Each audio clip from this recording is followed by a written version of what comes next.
What's going on, YouTube? Welcome to the land of reckless logic. Please make sure you guys pop that like button, hit the subscribe button, and please smack the notification bell so do not miss any more posts from me. And so let's get straight into this video. Ooh, Jesus.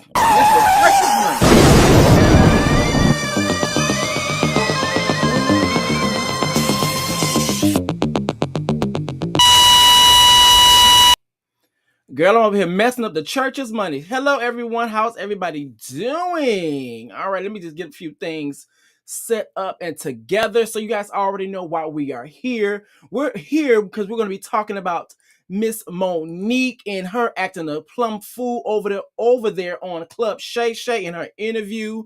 And then we're going to talk about D.L. Hughley and him over here responding. But before I even continue, I do have a special guest, and I'm going to introduce my special guest real quick. Hey, Conscious. What's going on, Reckless and the Logicians? Hi. Hey. I am screaming at Oh, I'm cam down, aren't I? You came down right now. Oh, okay. There we go. You and can we do a petition to bring you back to StreamYard? Yeah. I'm still having a learning curve in terms. I like this platform, like this streaming software that I'm using, but I'm just having a learning curve still. I live for it. What do you like better about it though? Like, what's different than StreamYard, really? All the different transitions and all the things that I can like. I'm more creative. I maybe have more of a creative touch when it comes down to the other softwares. Yeah. I live for it. I live for it. Alrighty, so let me just switch gears real quick. I'm gonna set the foundation, and then we're gonna get into what we need to get into. All right, we don't plan on being here all learn. All right, so let me just make a little smaller transition over here. Alrighty, so first things first. I'm gonna first set the foundation of what's going on, and then we're gonna get it straight into our commentary. Okay, so with that being said, Monique tiptoed her way over to Club Shay Shay and acted a plum fool, and I lived for every minute, every second of it, and I watched the whole 3-hour video. Now, Monique did not hold back. She did not shy away from the truth, her truth. She made it her business to Sparta kick D.L. Hughley straight to the chest. She made sure to windmill up and down the street on Kevin Hart and Will Packer. And she also made it very clear that she was going to snatch Tiffany Haddish bald from her new growth there in the bike of her scalp. And also, and of course, in Monique's fashion, there cannot be an interview where she's speaking her truth, where she's not going to continue to wear both of them heifers out, aka Tyler Perry and Oprah Winfrey, aka Miss Sophia and Mabel Simmons. So I lived for the whole interview. She acted a plum fool, and I lived for it. And also, she kept me very engaged. Now, throughout this commentary, there will be moments and times where I will be tugging on Monique's wig because some of the things that she said, I was like, girl, what the hell are you talking about? But so that's basically what was going on over in Club Shay Shay. Now, if you are not aware, that is a public platform where Shannon Sharpe, who is a former commentator, sports commentator, that's his podcast. Monique did an interview after Cat Williams did his explosive interview, and she followed through and most definitely, I'm gonna say, had a very awesome follow-up episode as well. Now, let's also set the foundation on a couple of things that we will be discussing throughout the commentary as well, just in case you guys do not get lost. Now, in terms of Miss Monique, Monique ended up doing a movie by the name of Precious, and this movie was made by Lee Daniels. Now, Lee Daniels and Monique are both friends, and so she ended up taking the role within the movie Precious for $50,000, and also she did it for her friend Lee Daniels. Now, when she was doing the movie or whatever, she did everything from Monique's standpoint that she was contracted to do. She did her role in the movie. She did not complain about about her pay, and also she did promote the movie here in the United States. Now, as time went along in terms of the success of the movie, Tyler Perry and Oprah Winfrey ended up getting involved. Now, this is where things begin to take a bit of a turn. Because now, Tyler Perry and Oprah Winfrey ended up getting involved. But in addition to that, Monique actually did end up winning an Oscar for her role that she played in Precious. Now, in terms of Oprah Winfrey and Miss Tyler Perry, they end up getting involved because now that they have joined with Lee Daniels in terms of being able to promote Precious, and also they wanted to promote the movie Precious out overseas. And so at the time, since she had her own talk show, she had other business ventures going on, she wanted to take some time to be able to spend with her family. Now, on the flip side of that, Tyler Perry and Oprah, they wanted Monique because she did such a good job at promoting the film. They wanted Monique to promote the film overseas because they felt like it would have been more impactful. Monique declined, but however, Tyler Perry and Miss Sophia, aka Miss Oprah Winfrey, still wanted to push the issue. Now, girl, this is what the hell thing gonna end up going right here, girl. So, as a result of Tyler Perry and Oprah Winfrey not being able to convince Monique of being able to promote the movie, they in return end up blackballing her from the industry. And so now that's the reason why we're here. That's the reason why we are here. Now, also, in addition to that, there was another situation where Monique was going to do a Netflix special. And with this special, she was going to, just like the regular gonna have a stand-up special with Netflix. But she did not agree with the pay that Netflix was originally going to give her. And so as a result, she ended up coming to social media and letting it be known that everyone needs to boycott Netflix because she was not getting appropriate pay, because to Netflix's point, she is a legend, but however, they were willing to give someone by the name of Amy Schumer more money than Monique, but however, Amy Schumer is not considered a legend. So she felt like she was not being paid properly. So now I just laid all of that out on the forefront, and let me switch it back. Now we're back. Okay, so first things first. What did you think about the interview, Conscious?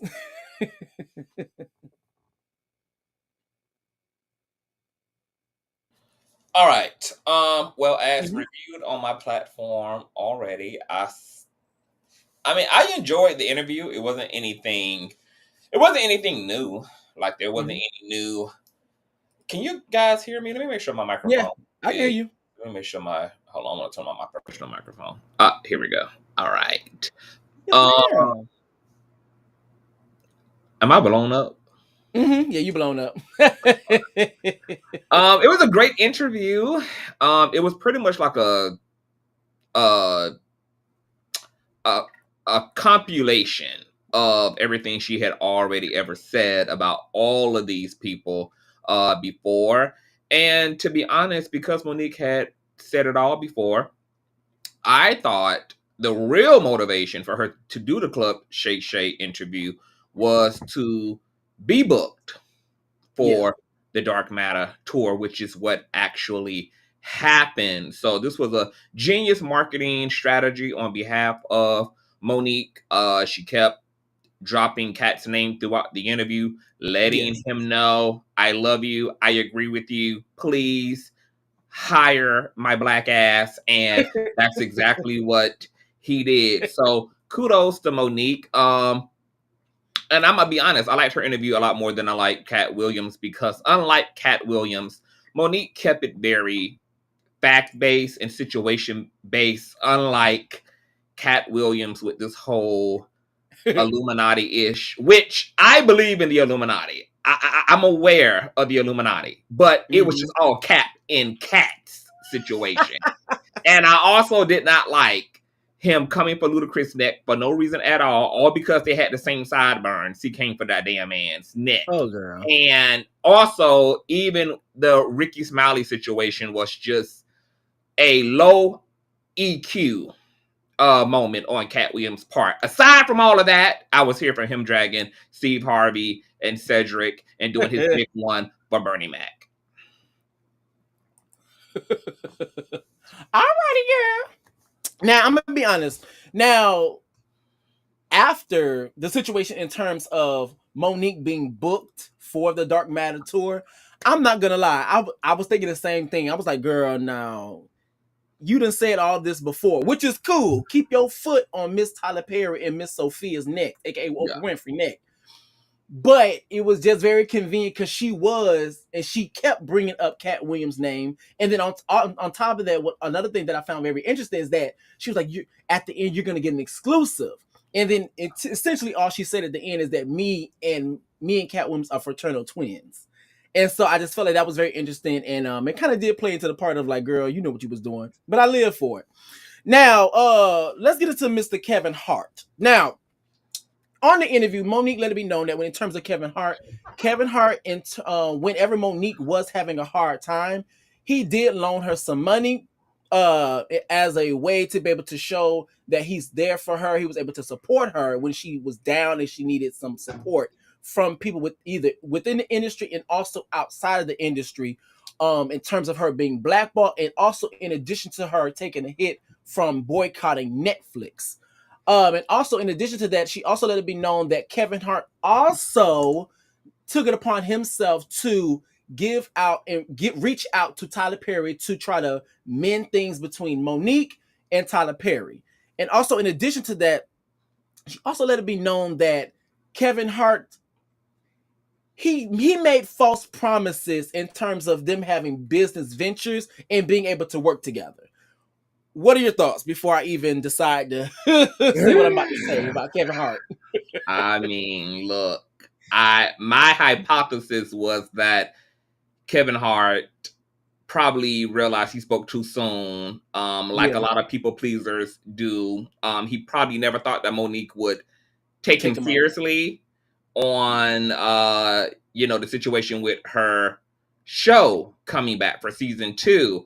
And then when he realized that she was just as serious about that show as she has been about her burgers, his ass went to doing damage control, sent his assistant who is just, I mean, my God, today, how dumb do you have to be to relay the literal message that Kevin Hart gave to you in private, obviously expecting you to put a professional spin on it, on his sentiments, and you go and just copy and paste. I mean, Kevin just might as well should have called Monique, hurt his damn self, and said, "Bitch, I ain't feeling it."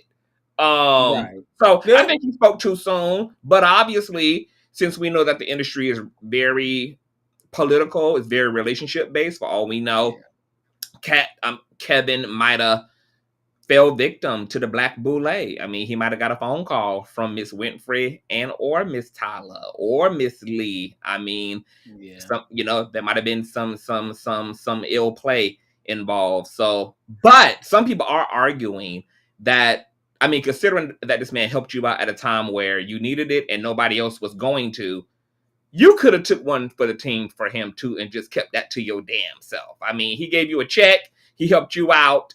You could have kept him not keeping his word or helping you with your show to yourself. So my question to you is, how do you feel about that sentiment? If you had somebody to really do something really nice for you and sacrificial for you and kind for you at a time that you really needed it, would you have vocalized an instance where they did not show up for you, considering that there really was no reason to even bring up Kevin Hart's name anyway? Okay, so I'm gonna answer this 2 different ways. Okay, first way is gonna be from Monique's perspective, and then I'm gonna also say how I would have probably did things, or at least viewed things. From Monique's perspective, and this is just me guesstimating, what I believe is this, because from me watching all of her interviews, because even after I saw Club Shay Shay, I decided to look at some other interviews I didn't get a chance to always see.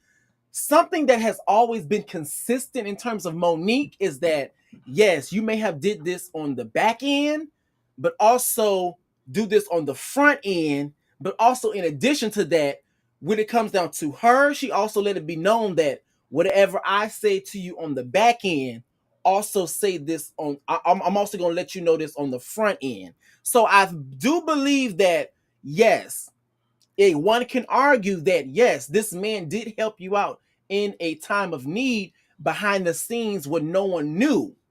But however, me just trying to take on Monique's character and who she is and her personality, I think the thing was that now when it also showed when it was time for you to also show a public alliance or public support, that's when you flaked on me. And I'm gonna be honest, in terms of me personally, I don't know if I probably would have felt a little bit of a type of way. I think the thing was it wasn't so much of the I'm gonna say it like this. It wasn't so much of the I won't be able to help you. It was the way that it was done. It was the oh no, I'm gonna help you out, and then 2 years later I still haven't spoke to you, and you just left me high and dry. I think things, and this is me guesstimating. I do believe that it probably if things would have been communicated in terms of, hey, Monique, I can only help you on the back end because I do have relationships and I do want to be able to keep those relationships for certain things so I can be able to maneuver, and also I can also be able to still help you out. So I won't be able to always publicly do it, but however, anything that pertains to behind the scenes, I can be able to do that. I do believe that it probably still would have been a bit of a more issue, a little bit, but I think that would have been more digestible than you just leaving me high and dry. I think that was the thing. It was the leaving high and dry. And the only reason why I say that it probably still would have been a bit of an issue is because even from me watching Monique's interviews, she still has issue with people always saying things behind the scenes, but then yet when it's time to say it up front, we're not, quote unquote, we're not saying anything. And it took, quote unquote, in Monique's words, a transgender to come out and actually say what it was. And then you niggas are not saying nothing. So I do believe it probably still would have been probably a bit of an issue, but I think it was more so the way it was done. My nose rings are really getting on my last nerve. They're like tickling my damn nose real bad. Okay, but playing devil's but playing devil's advocate a little bit. What's going on, Bougie Barbie? Hey, Scorpion. Hey. Yeah, so, but would you have vocalized that unnecessarily? Like, because it could be argued that, I mean, he never came forward and said I had to loan that broke asshole some money. I mean, he never put her situation out on Front Street that they needed money, they were struggling for money.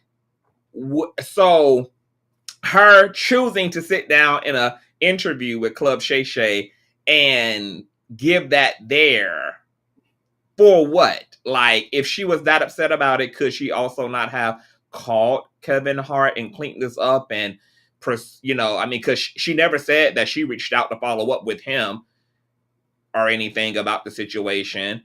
And so the next time that we hear about this is her speaking about it in the interview. To that last point, because, the way I kind of feel with a lot of some ideas is like I'm on the train until I'm not. This is the way I'm looking at it as in terms of one thing that I have, because I've also seen her have different interactions with other celebrities like Lonnie Love, like Tammy Roman, and like other celebrities that she's had relationships to. One thing they've always said is that Monique is going to continue to reach out. But another thing that Monique has also let it be known that if you don't if I keep reaching out to you and you either too busy or you are flaking on me, then eventually I'm going to talk about things publicly because I keep trying to give you the opportunity and also the respect so we can handle things behind the scenes. But if you're not coming to me, and yes, and I believe that was the thing. I believe it was the fact that you were flaking on me, and then when I kept trying to reach out, and let's just say you couldn't do it. Let's just say that you changed your mind. That's perfectly fine.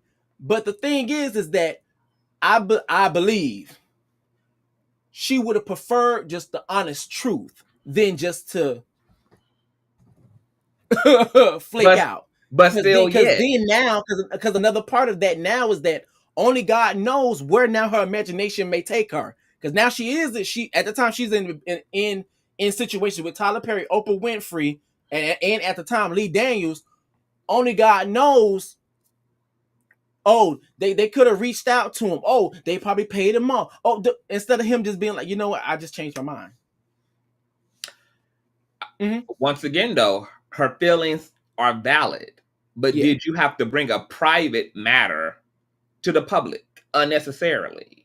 Like, you can be upset about it, you can be curious about what happened, Mm-hmm. but was it necessary to bring a private matter public?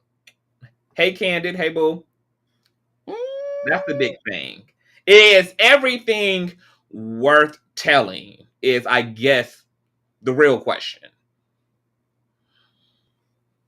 Because all of us got stories to tell.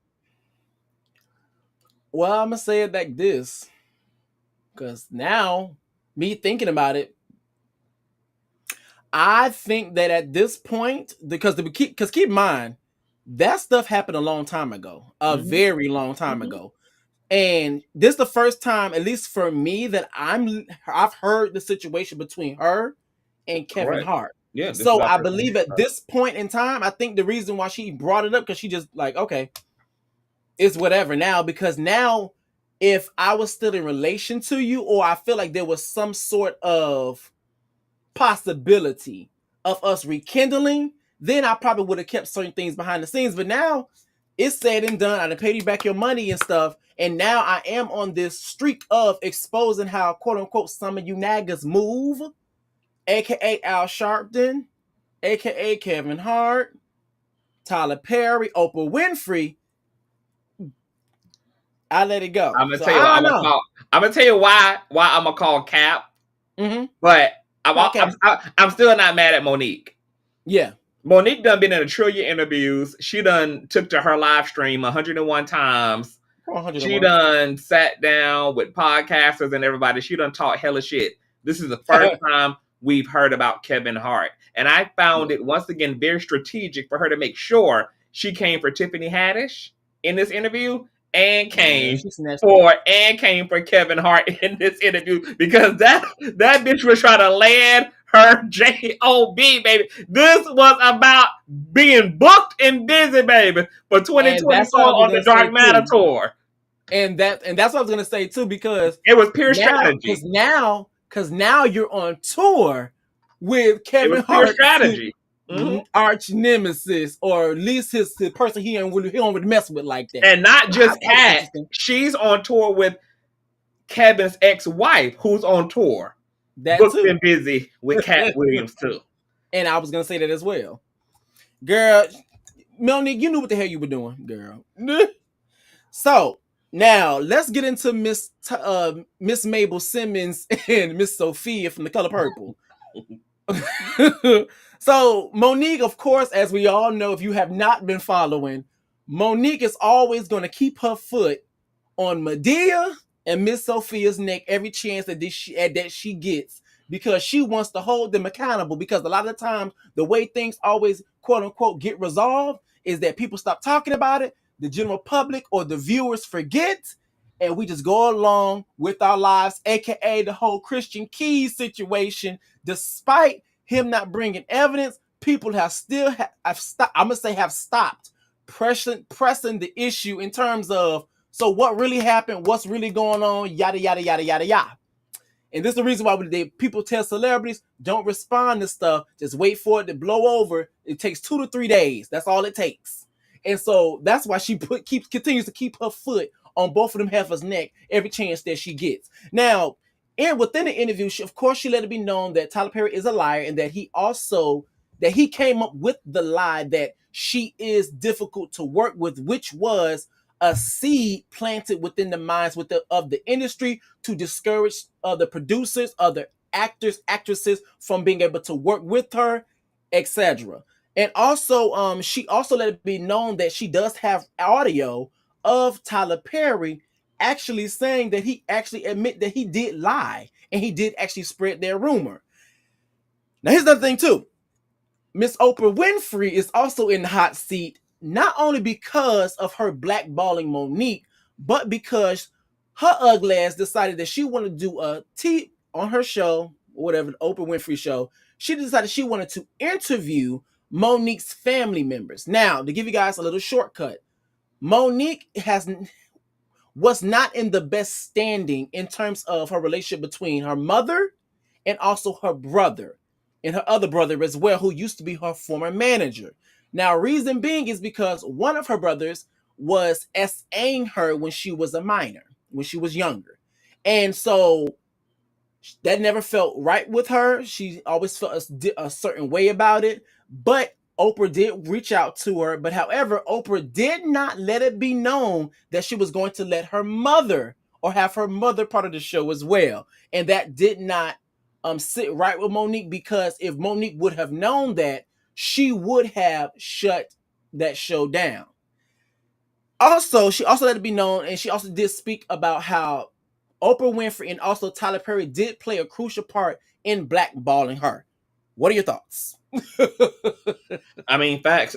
The facts are the facts. Exhibit A through Z are the facts. I heard the audio. We're going to be reviewing the audio over on my platform after our live here. And Tyler Perry ain't ish. Okay. I was hollering at Monique requesting Madea to enter the group chat to get I died laughing. To get into a wig of Miss Tyler Perry.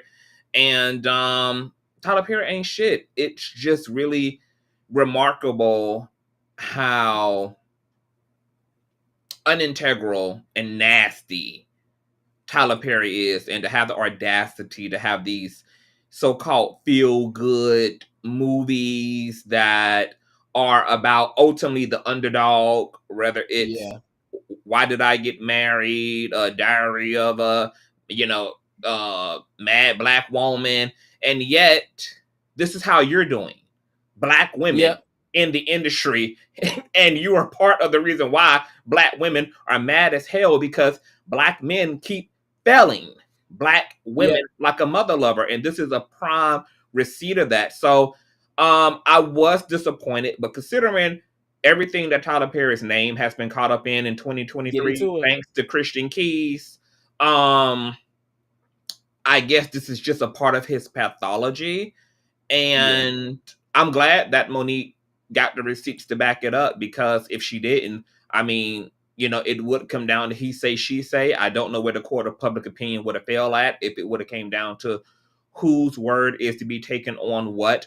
But this is also another prime example of why we need to make sure we have shit in black and white, because these hoes are really willing to lie and pretend like they something they not, and pretend like they doing stuff they ain't doing that they truly are doing.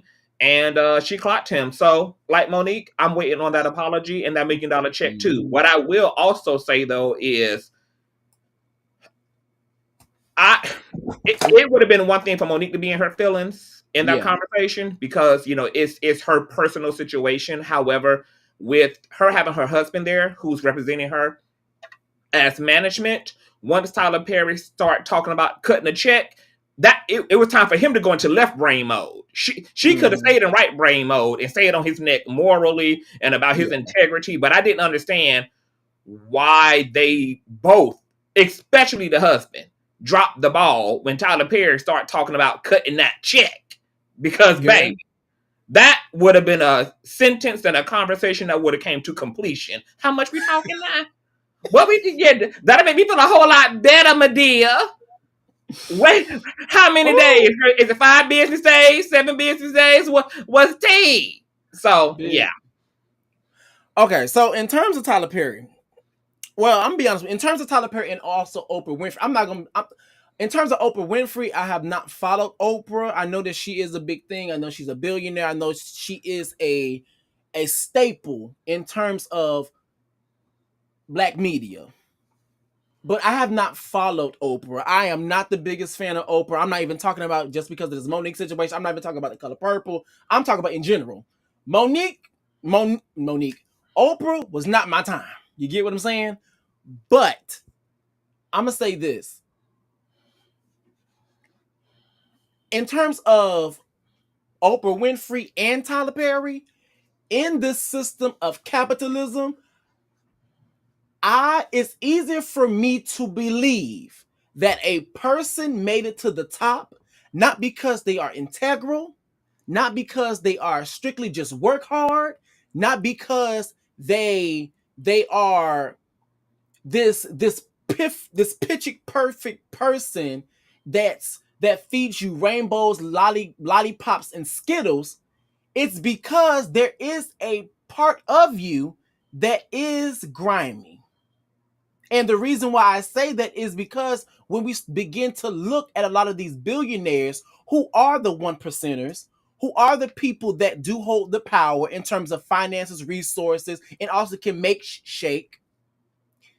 When you get to think about some of these allegations and also some of these situations surrounding their name that also may, it kind of alters the perception that viewers or the audience may have of them, aka when you have Tyler Perry, whose image is church, God, family oriented, friendly, Christian, and it puts this halo effect over him. And also you have Oprah Winfrey, who is talk show host, movie producer, media personality, all of the above, actress, and they have this halo effect of both of their images, but however, everything outside of that says otherwise. So it's easy for me to believe that both of these individuals or people who have made it to the top do have that quote unquote dog in them. And so I believe that what we're seeing now in terms of both of them is actually the true them, despite them showing this Barney kids and friends, hi, I'm so friendly, I'm this and I'm that, but in all actuality you're really a piece of with a lot of money. And I'm gonna say this as well, when it comes down to Tyler Perry, this situation is very consistent with the Christian Keys and Miss Sophia. Time and time again, every situation that has surrounded Tyler Perry's name in terms of controversy has shown that he's lazy, that he's a thief, that he ain't ish. Reason being is because one of the main things that people get on Tyler Perry about in terms of his movies and his plays is the quality. As in, if you go back and you look at his movie, Why Did I Get Married, where they show up to the big giant cabin. And if you actually pay attention, instead of him actually having snow or fake snow on the roof, you actually see a white sheet. And shows you how lazy and how much he cuts corners with everything that he does. But yet we still give him praise. You actually take into account of the situation between him and Miss Sophia, who is the drag queen who he stole the persona, the personality from, and created Medea to be able to make a $1 billion company, quote unquote, and build his name off of that. This man is a thief. He's not original. He's a piece of ish. And he's not to be trusted. Anything else you have to say? Agreed. Agreed. All right, so we're gonna move on from that. We're gonna turn the page on that. Now we're gonna get into Mr. Now this may be you tugging on Monique's hair a little bit. Me too. D.L. Hughley. So as you guys have not been following, D.L. Hughley and Monique have been beefing since the medieval times. Both of these heifers have been tugging on each other's wigs and shifting their lace fronts to the bike of their head. Okay, when I tell you, they have been reading each other for filth for the longest. Now, in the interview, Monique let it be known that there was a situation that may have been the seed or the genesis of the beef between D.L. Hughley and Monique. There was a interview or an exchange. I'm gonna say it like this. There was an exchange where Monique was invited by D.L. Hughley and she was surrounded by his staff, co-workers, etc. They end up playing. There was a segment within the exchange where they played Would You Rather. The Would You Rather was essentially, would you rather have your husband sleep with Lee Daniels with the condom, or Corinne Steffens without a condom? By the way, that's Superhead, aka she's a video vixen, etc., etc., whatever. Monique did not like that. Monique did not like that. It did not. It did not. She felt offended, and so with that being said, she contacted D.L. Hughley, and from her perspective, from what she's telling her, he was dismissive, and he was like, "That's how we do things here." Now, also, she also let it be known in the interview that she also talked about, of course, the situation between the two, where there was a situation where there was a confusion on who's going to close out this event and who's not going to close out this Who event, was going to and it was headline? who was going to headline, Who was the and headliner? it was the Battle of the Titans. And so D.L. Hughley did not go out on stage, and he actually came into the building at 9:30, even though in Monique's contract she was supposed to be on stage at 9:30 to quote unquote headline. So she decided to go out on stage, and she dissed him because if you take some time back, ever since that incident or the exchange between D.L. Hughley and Monique, D.L. Hughley has also made it very known that he is not a big fan of Monique and the way that she moves. And so in return, Monique decided to, I guess she internalized that as, he doesn't like me. This is a personal attack, and this has nothing to do with the situation at hand. He's just using the situation as a catalyst to be able to diss me. And so that's basically what she let it be known. She trashed him out. She's trashed him on stage, and then also D.L. Hughley responded. What do you got to say about that? About which part? I'm gonna say all of the above. Okay, so step by step. The Would You Rather, because I think you of course you're gonna tug on her head a little, on her wig a little bit. As I said in my own commentary, it was Karen Monique. Mm-hmm. She was Karen Monique. It was a game. She consented to playing the game. And Would You Rather is a gag game. I mean, it's like Truth or Dare. Like Truth or Dare is a gag game. So Yeah. the nature of the game is extremity. It's to gag you. It's to put you in these ridiculous scenarios, these absurd situations. So for Monique to get tight about that, clearly it was a personal trigger. Maybe she's insecure about her own man's sexuality. I don't know what she was so tight about, or maybe she was just having a real crispy type of a day, and she was in a real crispy type of a mood, and it got the best of her.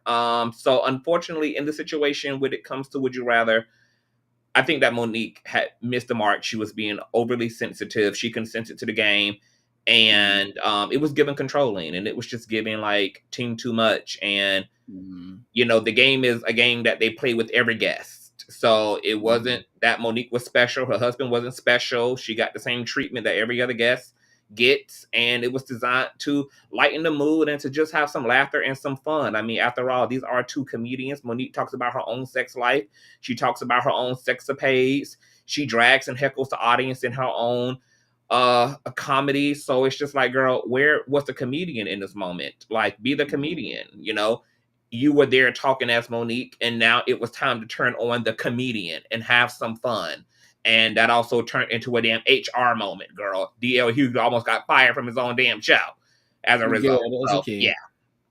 So I'm going to say I agree with that in terms of, once again, when I've kept watching Monique's different interviews, and one of the things that's very consistent with Monique is that even when it came down to Will Packer, when it came down to D.L. Hughley, when it came down to people in positions of power, whenever she had a situation or an issue with their staff, their I'm gonna say their staff or their entourage or whoever it may be that's connected to them, she I'm gonna say she never really dealt with the issue at hand with the person that offended her, but she took it to the quote unquote their boss or their higher up or someone that she felt like had authority over them to be able to handle it because it was not appropriate, or she felt like, why am I having this conversation with you when I could talk to the manager, quote unquote. So that was something that was very consistent that I noticed about Monique. And to be completely honest, I do agree that if this is a would you rather, I'm gonna say I understand both sides of the spectrum. One, I do agree that this is a would you rather. So would you rather is an extreme game. It's a game to make you uncomfortable. It's a game to quote unquote make you gag. It's a game to be able to make you clutch your pearls a little bit, especially if a person is lethal at the game and they're gonna know how to gag you, and that's just what it is. But also in the same time, I do believe that a part of that was kind of like, from Monique's perspective, it could have been taken like, okay, what are you trying to get at? And we all know how Monique is when it come down to her daddy, aka her husband. We all Tiffany Haddish found out, effed around and found out. We all know how Monique is about her husband. And so when anytime anybody bring that husband up, I just know Monique about to act a plum fool. But is that all you had to say, girl? A blatant hypocrisy for one, because even in the Queens of Comedy, Monique gagged her own husband at the time, who was illiterate, and talked about how the man couldn't read and spell lobster at the damn Red Roof Inn. Okay, she put that man's whole illiteracy on the table. It was just like, the context is comedy. And Monique, please stop acting like Daddy has been has been off of the chopping block when Daddy has also made it into your own comedy specials, baby. Jesus Christ. I'm gonna be honest okay, I'm gonna say that we're gonna say that a little bit later because girl, and that's the part that I think that people get nervous about when it comes to Monique, is that like when it comes to people who have a like more serious personality type, other people may find those people concerning because you just never know. And sometimes people who take things more seriously can have a tendency to look for fault in things, and that may push them on the outs of social circles and situations because people don't want to have to do that much tiptoeing around any person. So I think that, you know, I probably would have been just as floored as DL. Like, girl, did you really call, bitch, I'm sitting here sucking my wife's pussy. Did you really call me? Did you call me about have you not listened to the show? Did you not know? Do you not know that we do Would You Rather? Did you not consent to Would You Rather? Are you really calling me, girl, about this? I would have hung up in her damn face and told me to have a coat and go get a smile, ma'am.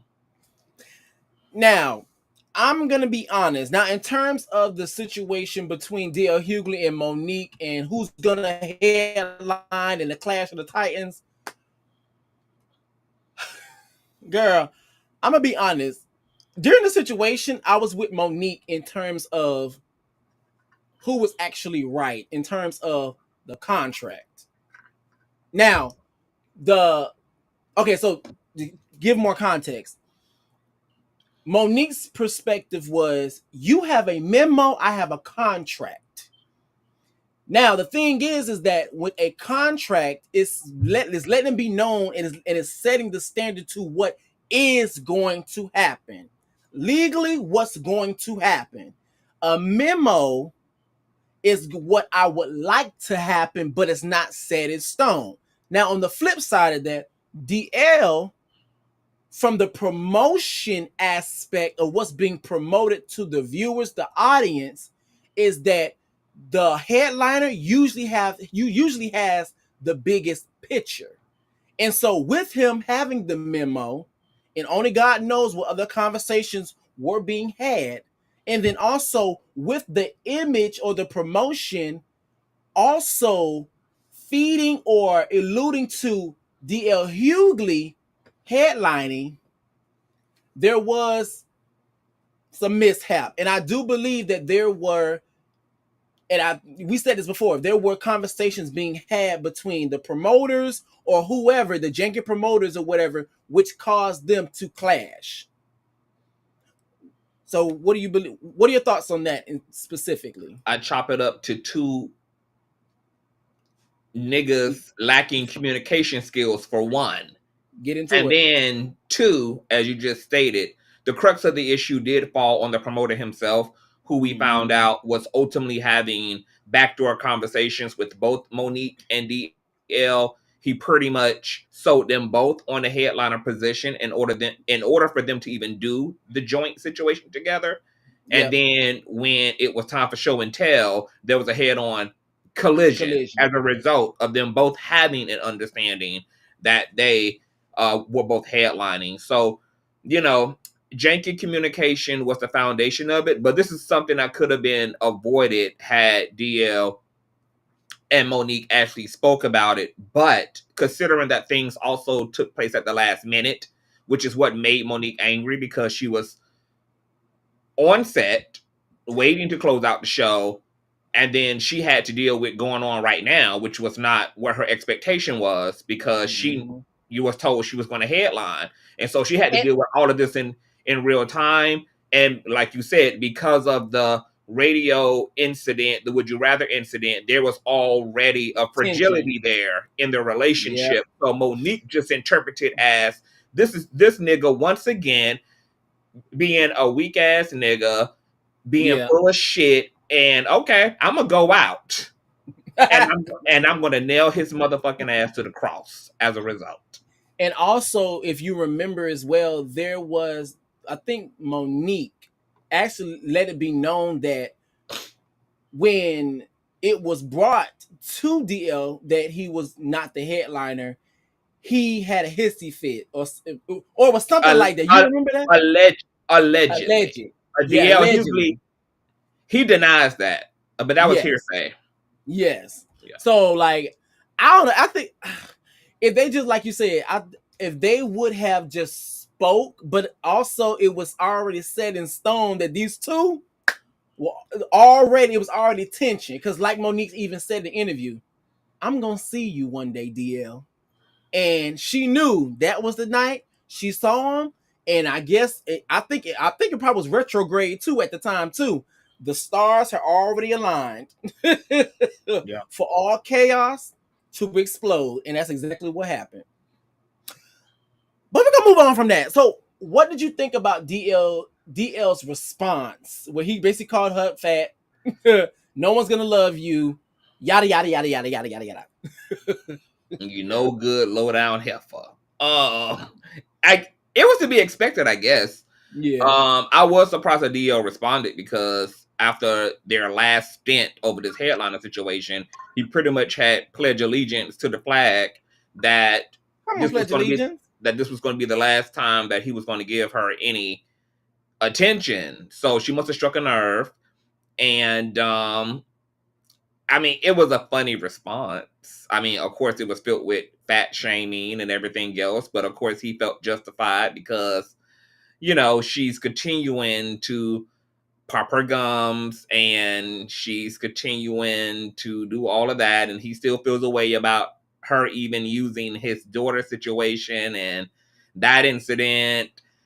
I just feel like at this point, if both of them gonna keep taking to the microphone, regardless of claiming to be done with each other, regardless of claiming that they're over it, obviously the both of you are not over it.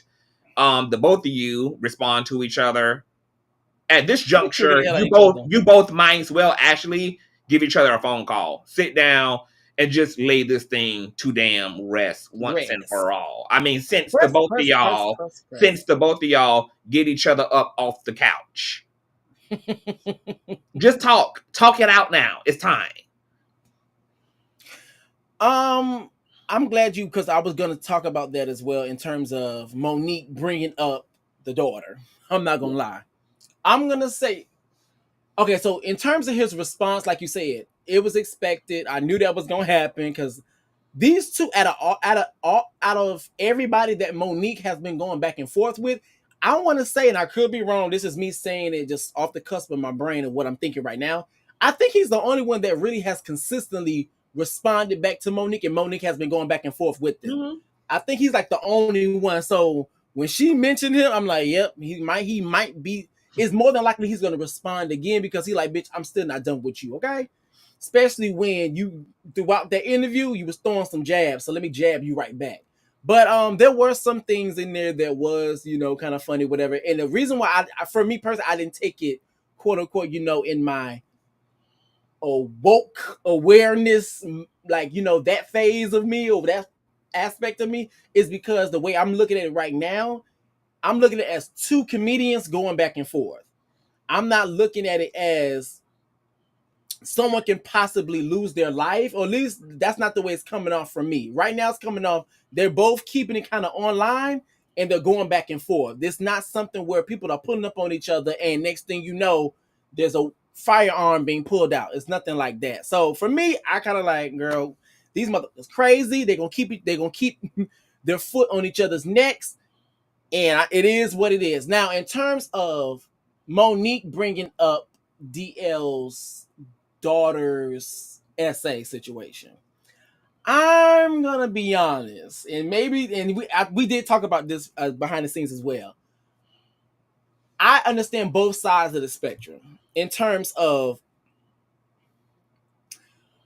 Monique's perspective of I only brought that up to demonstrate how you are a complete contradiction, or you're lying and saying that you quote unquote protect black women, but however your actions do not showcase that. And I was not, and that was not a direct, or I was, yeah, that was not a direct attack on your daughter. It was more so showing your character.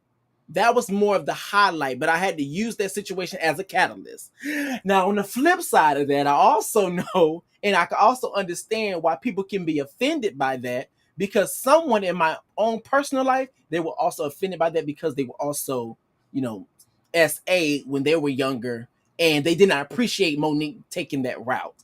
And the reason why I can be able to understand it, I can get that, is because yes, you may be talking about his character, but however, don't do that at the expense of me, especially when I've been quiet and I've been out of it. And especially when you talk about the babies, our children. Well, I'm his child and I've been staying out of it. Don't bring me into the mix. You get what I'm saying? And I'm gonna be honest, I'm not gonna say whether it was right or wrong, only because that's, especially once I'm to that point, I probably would have pulled that out the hat as well too. Like, don't you dare sit up on America's front porch trying to put on this image of you quote unquote protect black women. Yeah. But yet your actions have shown that from exhibit A, B, and C. Especially once I've gotten to that point, I probably would have I don't know if I would have said it right then and there, but if things would have continued, I probably would have brought that to the forefront. Not gonna lie. Sorry. I think the thing that DL felt the most offended by is that he doesn't agree that Monique wasn't unprotected, and he doesn't agree that the situations that they've been in per se call for that warrant you to be trying to do a deep dive into my character in this way by using my daughter's situation, etc. However, if I was DL, I mean, it would have been easier for him to just flip the script back. Like, well, I find it interesting that you're talking about I don't protect black women, and you're going to talk about my children, but don't you have a disgruntled son right now who don't want shit to do with you as a result of you having other priorities like your daddy instead of your baby? Now, that's the. Well, I was gonna say, well, that's the thing too. He is doing that, and that's why I feel, at least from what I've seen for right now. And I'm not saying he should do that, but what I'm saying is that, like, if Monique gonna open up that can, then she got to be ready. Now I'm emotional intelligent enough to know that Monique was not coming for the daughter. She was using the situation as a catalyst to illustrate something about D.L. Hughley. Mm-hmm. Now, ultimately, when all this was going on, I had to side with Monique ultimately because D.L. Hughley is the one who put it out there. And my attitude, especially when it comes to being a public figure and when it comes to social media, is don't share anything in this Yeah. space that you ultimately have any type of sensitivity about, because Yeah. there's all type of people listening when you talk, including your ops, your Girl. enemies, etc. Preach. And Preach. if you are going to share things, etc., you need to make sure that you are strong enough to truly give those things away, because there may come an opportunity for those things to be frisbee back to you in a way that's going to be hurtful on part of the person frisbeeing that shit to you. So Yeah. I'm not a big fan of people just using social media as a personal diary. Anything you put out here, know that yes, it can be shot back to you.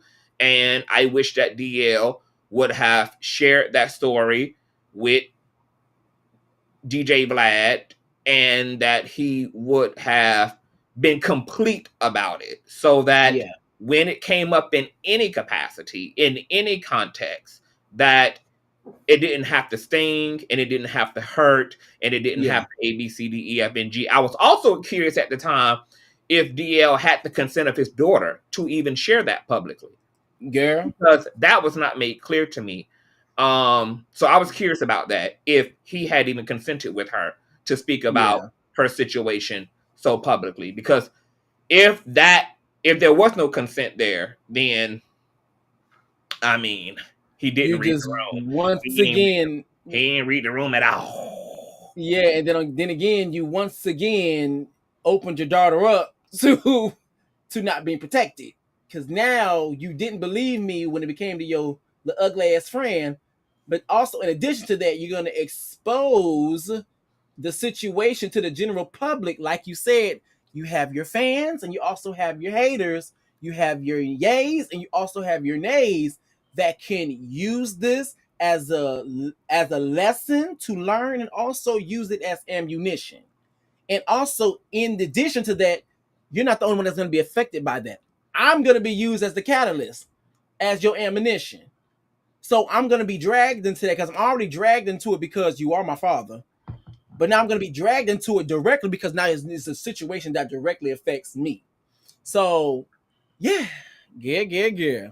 Now, girl, now let's get into Miss Tiffany Haddish being scalped by Monique because she decided to talk about that woman's husband. Now, one thing we all know about Monique, you do not say anything about Daddy, aka Monique's husband. Okay, Monique will continue to scalp every single person that decides to speak up against that man, and she will do it with a smile on her face and the softest of tones. Okay, so Tiffany Haddish that tiptoed her way over to GC in an interview, and she decided to say some things about her husband, saying that essentially she doesn't have a husband like Monique, and she's glad she doesn't have a husband like Monique because she don't do business like Monique. That's essentially what the synopsis, the summary of what Tiffany Haddish said.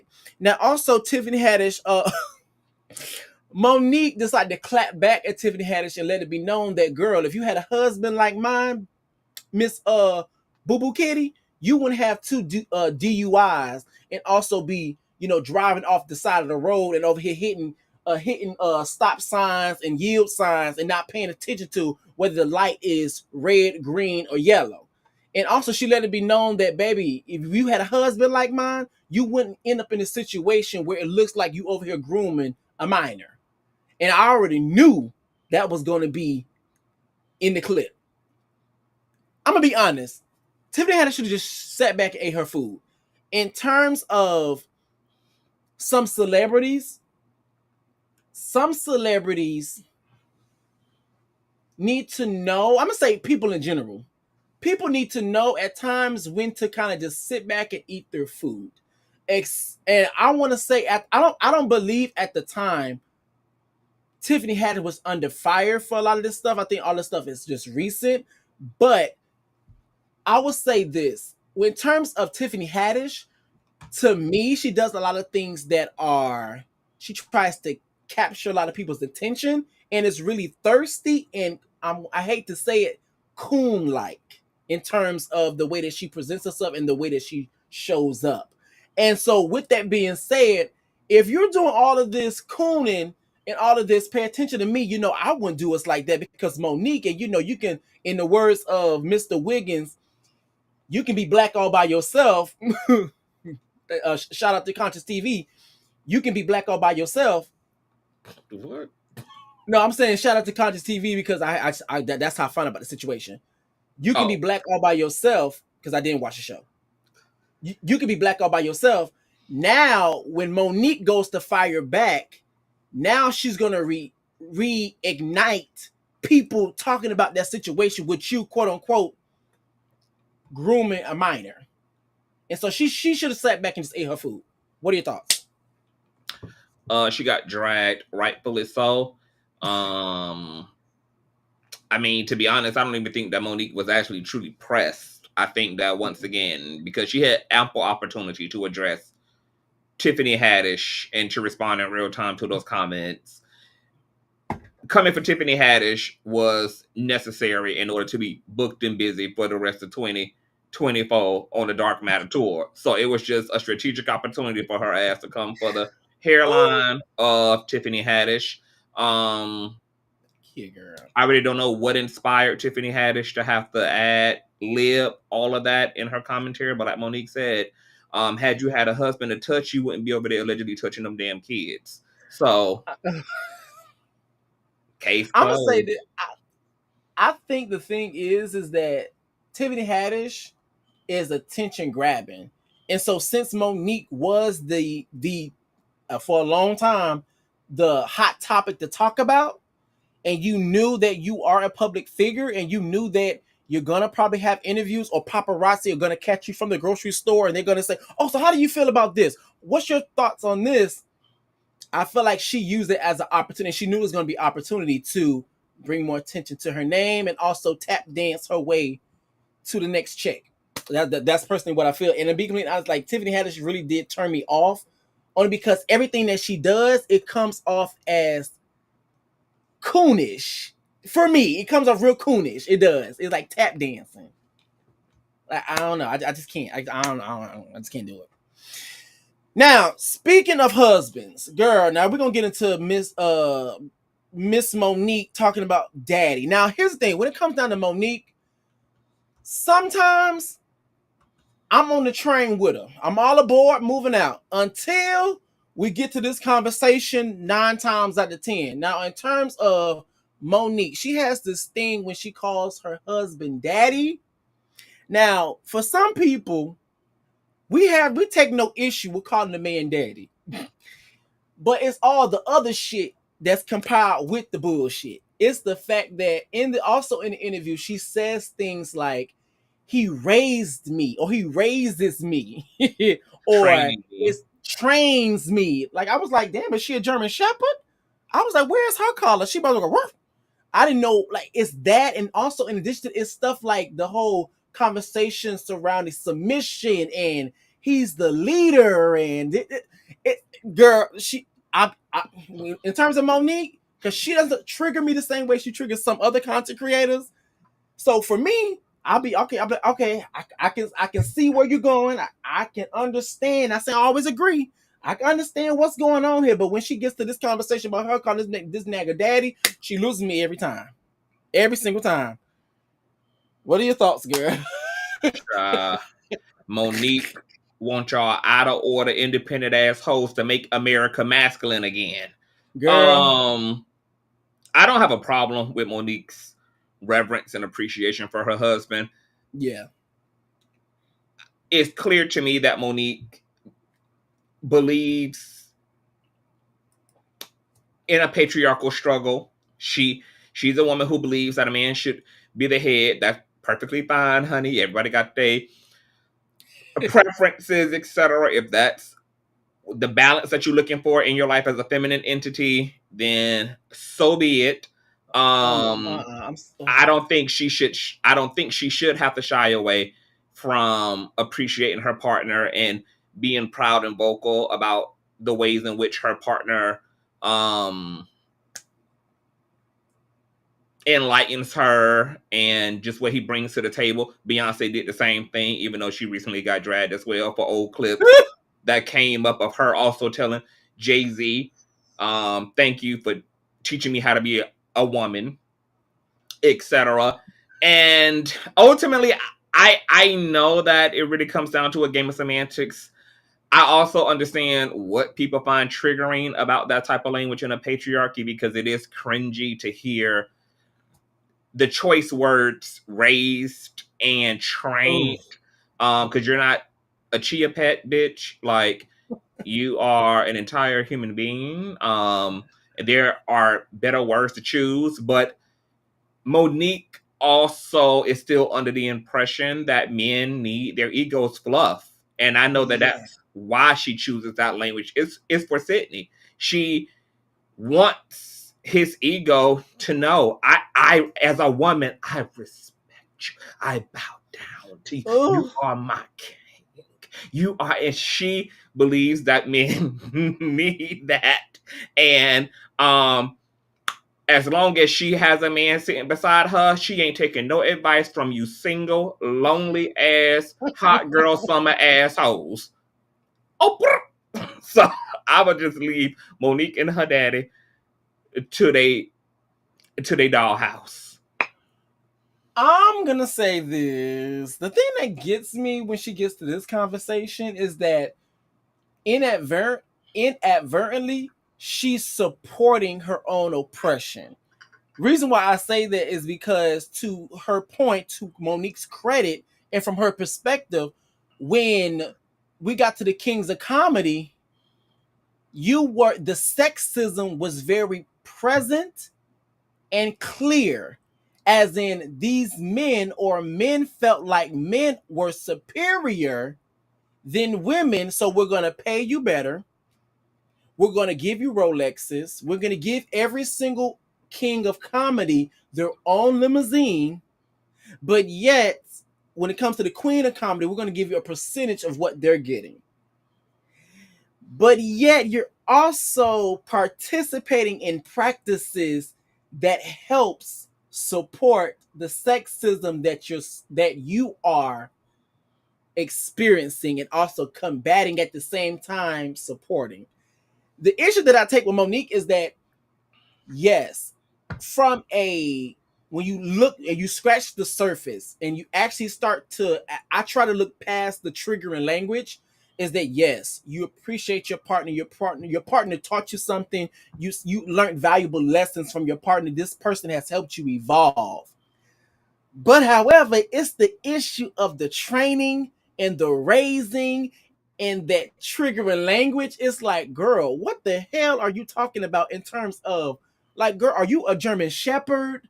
Are you a pit bull? What the hell do you mean train me? And then the issue that I take with her talking about the leader and shit is, like I said earlier, you are supporting your own oppression, because on one hand it's the men are the leaders, and this is the men are supposed to do this, and you're supposed to submit as a woman and all of this other things. But then on the other hand, girl, you're talking about how men are having this egoic response in terms of the way that they treat women, and the black woman is so unprotected, and we always get thrown under the bus. And even with our community, we have been socialized to accept trauma and da, da, da, da, da.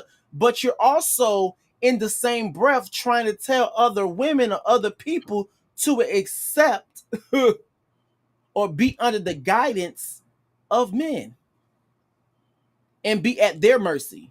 Well, that might be a misunderstanding on some of y'all's parts, because Mm-hmm. Monique's psychology is that talking about the weak men and calling them out doesn't mean she also doesn't want to live in a male dominated reality. She don't mind that reality, long as the quote unquote right men, whatever that means for her, the right men, because she believes that men should lead. She believes that black women should be protected, but not by these weak ass niggas. And she feels like she personally has a good man, Savannah. So she's like, my man is the type of men. If y'all gonna be playing second best to and submissive to, and y'all gonna let lead, this is the type of man you let lead. So she wants to live in a male-led, Dominated. male-oriented system, but she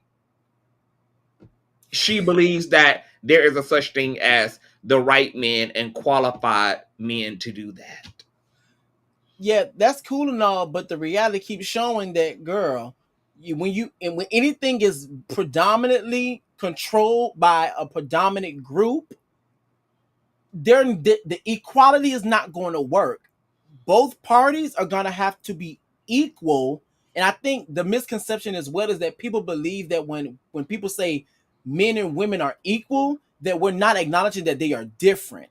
The issue is that we understand that men and women both have their differences, but the issue comes into effect and also enters the chat when people try to use those differences as a way to dominate. That's the problem. And to be completely honest, that can also be subjective, the same way how she says to her good man, people have also given her man criticism as well. So I'm just gonna leave that there because, girl, she And always that's a losing me. subjective thing. Like somebody Yes. else's opinion Yes. outside of your relationship and outside of this person that Mm-hmm. they don't know, and them making you happy are two different Yes. universes. Even to what Scorpion said in the chat, who says he might be helping her to grow mentally, but definitely no business growth. That's what's interesting Well, you don't about it, know is that. that actually, if you really look at it honestly, she got that lawsuit fulfilled against Netflix Mm-hmm. with that man. She got that Netflix special with that man. She got Lee Daniel to apologize and also put her on Netflix with that man.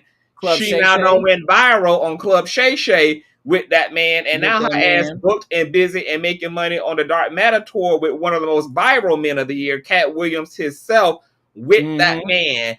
So I Yeah. I'm gonna leave it there.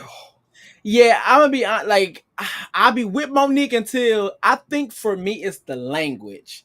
It's the language, and then sometimes it's like the conflicting things, because it's like on one end you talk about the sexism, but then at the same time it's like you low key in a sense support it and you see how things are going.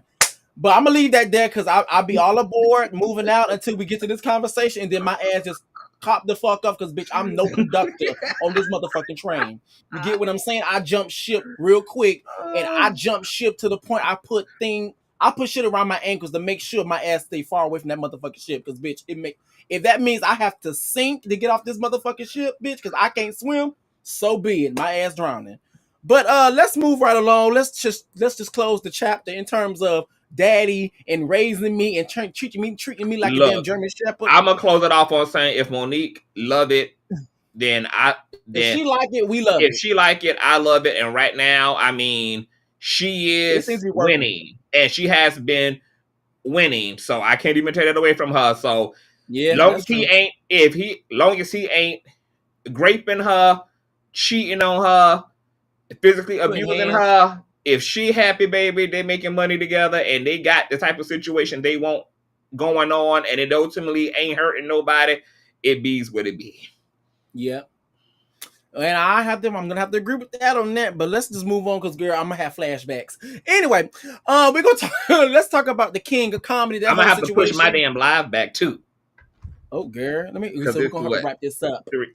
So yeah, okay, so we already talked about the king of comedy. Now, in terms of the king of comedy, the only two things I do want to address that Monique actually said in the interview is that, for one, there was some sketchy business going on in terms of her money. And to be completely Yeah. honest, she should have whooped everybody ass in terms of, because we all know, even in the industry and also outside the industry, when people feel like they can play with your money, they more than likely they will. A lot of the times too. If people feel like they can cut corners, they will. And in terms of people not being paid appropriately, whatever course of action that you feel is necessary, and also if you take into account the consequences of your actions, and if you can live with those bad boys, so be it. Because the thing I also think is very interesting too is that sometimes too, once things do hit the fan, people love to harp on the reaction instead of the cause. And I remember me and my mother, we used to always get into that conversation a lot of times because she'd be like, you know, you don't have to respond that way. No, no, no, no, no, no, no, no, no, no, no, no, no. We can have a conversation surrounding my reaction, but we're not gonna skip over you just did what the hell you just did. And so now I'm gonna have to wrap you up in a bow. I love you, mama, but I'm gonna have to tie you up real quick, and we're gonna have to gather you real quick. We're gonna revert, we're gonna roll the clock back. We're gonna gather you real quick, and then we can work on my response, and then we can work on that. But I think that was a big thing. And also talked about how Samora was able to allow her to be the headliner because she was looking at it from a business aspect and also entertainment factor that, yo, it makes more sense for you be able to close out the show because it just makes more sense and we feel like it's a better flow. What do you think? I think it was dope for Samora to make a choice that she believed was in the best interest of the show, and not her ego. We obviously know how big egos can be, aka Monique and DL fighting over the headliner damn position. So for Samora to not make it about money or not make it about her ego and just feel like Monique's set made better to close the show out. And if that put Monique as the headliner for the Queens of Comedy tour, then so be it. That was really dope on her end. I wasn't surprised to hear about the sexist dynamics between the way that the Queens of Comedy were treated relative to the Queens of Comedy. They were given private limousines, they were given Rolexes, and they had the Queens of Comedy rolling around in a damn Medicaid van from city to city. Scooby-Doo van. Give it very much Kaya. So, you know, it's what is interesting about Monique is that in a lot of ways, Monique does uphold respectability politics, whether it be the bonnet situation or the aesthetic situation or the patriarchy situation, but then her own circumstances run her right into the wall of respectability politics, which sexism also is a relative to. So to hear her say, hey, it was great, we made history, but yeah, never again. And the fact that they wasn't getting her pay together then, and she had to force them hoes to pay her cash. I was just gagging at how ghetto, you know, the things were going on with the queens and the kings of comedy. I would be interested to know if Monique or any of the women had brought any of their concerns to the kings, and if the kings tried to do anything for the conditions that the queens were under, etc. Well, I'm not gonna lie, because I was thinking the same thing. There was a part of the interview, even though Monique, she didn't expound on it or anything like that. I think she was just giving Bernie Mac his flowers. But I just felt like it was kind of random inside of her talking points, but where she was talking about the disparity of what she was experiencing in terms of the limousines, in terms of the Rolexes, etc. And then there was a part in her explaining the treatment that she was receiving on the Queens of Comedy. It was a part in there where she randomly said, you know, and this is when Bernie Mac, and then she gave Bernie Mac his flowers, but then she never expanded on that. So for me, I was thinking maybe she did try to say, or she did say something to Bernie Mac, and maybe he said something, because it was like kind of random, where she just randomly gave Bernie Mac his flowers, which I do appreciate, but it was kind of like random. It wasn't random. The context. It wasn't random because even that I said it wasn't random because even that was a strategic whistleblower to Cat Williams, who was giving his flowers in his interview with Club Shay Shay for standing up for Bernie Mac against his. Girl, this heifer is manipulative. You can call me. Hey, but you know, a manipulative is not necessarily an evil word, because a manipulative and strategy are synonyms of one another, baby. I'm not bad at that hoe, baby. To see, she got a good man, Savannah. She got a good man, baby. Monique ain't winning, honey. Now that was one whistle I did miss out on. That was one whistle. I was like, why she bring up everything Monique did? Club Shay Shay was all about appealing to Cat Williams. That was all Club Shay Shay was about. Because I was like, okay, there's some of the treatment. And I was like, why she bring up Bernie Mac. But then I had totally forgot, even in Cat Williams' interview, he did mention Bernie Mac. And I had totally forgot that even Bernie Mac's daughter gave Cat Williams his flowers. So I totally forgot. I was like, why she bring up Bernie Mac? Like, I was like, okay, so I'm thinking like it's gonna have more context and it's gonna be a continual thing to tie it all in, but she never did. So I was like, oh, okay, got you. Well, It she kind did of just all we right. did like this, and I was like, okay, She girl. did all right. For those who seen with the third eye, Mm-hmm. with that vegan eye, honey, I be looking with that plant based eyeball. Hold up, bitch. I just became plant based, so maybe this gonna like maybe It'll we gonna catch wipe up to this you. off a little It'll bit. catch up. It'll catch up. Yeah, hopefully it can. Well, I was doing good. It was just that one thing. It was just that one thing. But let me move on. Let me just move on. So now we're gonna get into last but not least. Mm-hmm. We're gonna talk about Monique and these damn bonnets and her respectability politics and the way that she decided that if she see you in public with these bonnets, she gonna tap you on her shoulder and not realize if you tap a bitch on their shoulder, bitch, she might have an uppercut for your ass. And also we're gonna talk about her and her this idea that she's only offer only and she does not have to audition. I'm gonna be honest, in terms of her in these bonnets, people can show up the way that they want to show up. That should not detour or that should not detour the way that you respect them or the way that you may quote unquote interact with them just because they may look a certain type of way. And it's something that you always said all the time is that despite what people may look like, that does not mean that your oppressors are going to treat you any differently. The only time oppressors may treat melanated people any differently, the only time they do that is when they use you as a pawn. AKA, we have Miss Candace Owens that's used as a pawn. In terms of they only treat you different, Miss Candace Owens, as a way to divide. Because what's gonna happen is that people are gonna be too busy fighting with Candace Owens and her coonery that they're not going to be focused on the real oppressors. And you, in the meantime, you got two melanated people or people within the melanated community fighting instead of being on one accord and appropriately putting their energy elsewhere where it needs to be had. Now, so like the thing when it comes down to the bond is that girl, doesn't matter what you look like, your reality is going to be your reality. Now, I do understand on the flip side that she feels that people need to take a little bit more pride in their appearance. But however, who's to say that I'm just having one of them dress down type of days? There's many days that I may go out into the world and I'm like, hey, I'm feeling good, so I'm gonna dress this way, I'm gonna look this way. But some days on my off days, I feel like just laying down or I feel like just being more comfortable because I may have to always look a certain type of way 24/7 outside of these moments. So when on my downtime, I may want to be quote unquote in a bonnet or in a do-rag because maybe when I'm outside here, I'm always have waves. I'm always looking, well done and all this other stuff. But I may have times when I'm going to pay my light bill, my phone bill, etc. I may want to just have my slippers on.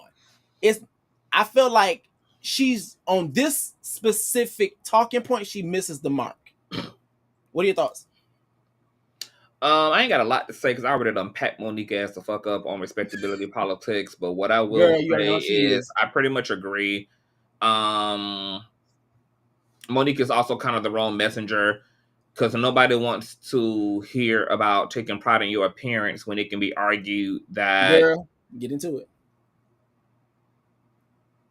you can still be unhealthy Get into it. regardless of a so-called dignified appearance. So equally the conversation can be about health as it is Yeah. about aesthetics.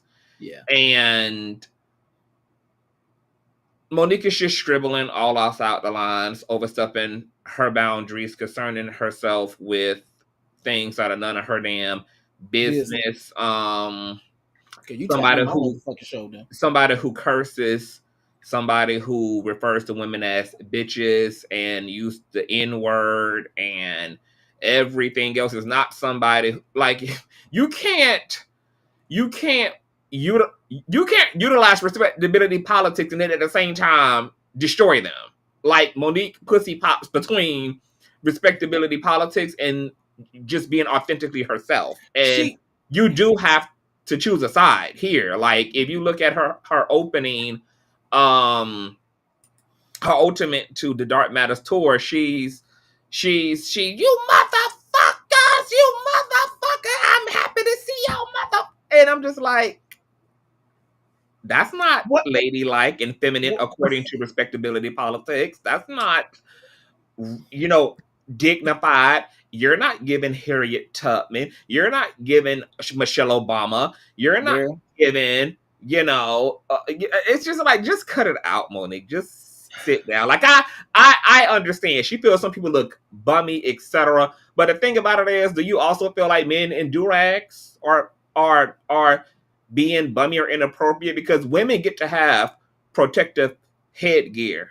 Men have protective headgear. Headgear. Shit, you can And take once my again, wigs right now. black women pay too much for their hair, and black women's natural hair also is not, it don't look good universally. Like our hair frizzes up, it puffs up. And so when we're in bonnets, when we're in do-rags, when we're wearing scarves, we're also protecting our expensive ass hairstyles and our natural hairstyles from humidity, from weather, all things that change our hair on impact. So if black women are preserving their hairdos for the corporate space and for their workspace, but don't give a fuck to impress you at Walmart, that's reasonable. Like, sit down, Monique, and get your BMI together. Oh my God, girl. You and this damn BMI, girl. But I do I agree. love you, babe. I love you though, sugar. My baby. Girl. I say all that in love. I do agree. I do agree in terms of she needs to pick a side. And this is what I mean. And that's the reason why I be okay, I'm here. Okay, Monique. I get where you're going with this. Now I agree. But I get it. But then it'd be times I just jump all the way off the ship because, girl, I just off the train, off the ship. I'll jump out the car because at this point I don't know where the hell we going. The GPS saying we going left, we going right, we going up, we going down, and it's not making any sense because on one end, once again, you're supporting the same BS that you at the same time are fighting against. And I feel like when then comes down to these respectability politics, she misses the mark. But I also know that she comes from a different time. But I also know that does not exclude her from getting her wig tugged up on. You get what I'm saying? I'm just saying. Now I'm gonna be honest with you. In terms of her being an offer only talent, I'm gonna say this. On one side, I could get the core message is know your worth, fight for what you want, yada yada yada yada. Then on the flip side of that, I also know, and you just have to be more reasonable, that, like you said earlier, when your other video, just because you were handpicked, that does not mean you are ready or you can fulfill that role. There are a lot of people that people may have believed they would have been a good fit, but however, when they actually got and stepped into the role, it just went downhill. People believed that certain people would be an awesome co-host for TGIF, but when they stepped into their role, it completely went downhill. You get what I'm saying? So just because you are offer only, that does not exclude you from being still, I guess, test and try to see where you are you going to be a great fit for that role and to see your capacities. What are your thoughts? A prime example of that is the whole debacle over the Money Mike role in Yeah, Next Friday, yeah, where Ricky Smiley went up for the role. He went up for the role, but then Cat Williams had auditioned and he had nailed it. And then he ultimately got the role of Money yeah. Mike, and Ricky Smiley ended up playing Santa. A better statement from Monique and a better understanding she should have is, You got first dibs. once I read and I land the role, I will be paid according to that Oscar. Right, You will pay me like an Oscar Mayer bitch right. once I land the role. Because, of course, you have to do readings as well. Of course, you have to do test screenings. Of course, you have to audition. Plenty of A-listers still audition and have to do readings. There are some people who don't do that and are all for onlys. And to be honest, those people are probably missing out on a lot of opportunities because their egos won't allow them to actually audition for roles they may in fact get if they were humbled enough to audition. But you can audition and still require and demand your worth. Your worth and your necessary pay. Both of those things can go in the same category, sis. Yeah. Because I'm not gonna lie, I was listening to Monique. I was like, girl, what? I was like, okay, I can understand the offer only, cool, but you just think, and the way that I view it is this. Yes. Okay, cool. Offer only, the way that I view it is that when you have an Oscar, for me, the way that I view it is that you may have first dibs. Or if you're offer only, you have first dibs on the role, but they're still going to test and try you to see what's your capacity in terms of the role. Where can you take this role? What can you do to add to this role? What can you do to evolve the character? Just because you're offer only, that does not mean you're not going to be auditioned. Now, what that means that just because you were handpicked, you may have first dibs on that role compared to people who I may not be thinking about at the time. But that's all I really wanted to say in terms of Monique. Monique does have a bit of an ego issue. She does. And it does seem like there are some things she has a misunderstanding and an ignorance of. But all in all, I stand with Monique. Even with her flaws and her bullshit, I stand with her. I fuck with her. I'm happy for her. And I hope she continues to be vocal. I really appreciate the tenacity and the courage that she has in being vocal because she's a part of a minority right now. We see that it took Taraji damn 10 years to finally, affirm what Monique and her were talking about a decade ago. And, a lot of actresses now, Gabrielle Union, Taraji, etc., are now speaking out about these issues. And so Monique is a revolutionary ass bitch despite her patriarchal ass. So kudos to Monique and Daddy. And I got to get out of here. All right, yeah. I sent you the link though to your DMs. Thank you for having me. Shout out to the logicians. Make sure y'all show Reckless some love on Cash App and PayPal. Thumbs up and share this video, honey. We're doing it. All righty. Bye. All righty. All right, get him up out of here. All righty.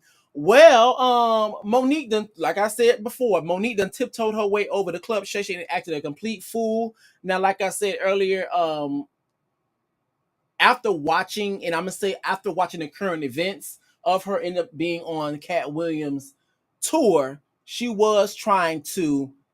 This was a strategic marketing tactic and a strategic move to be able to tour with Cat Williams, or if she was already with Cat Williams for the tour, a good way to promote and bring more traction to the tour. I do believe that Monique, when she gets it right, she gets it right. But sometimes when she gets it wrong, I jump off that ship. I surely do.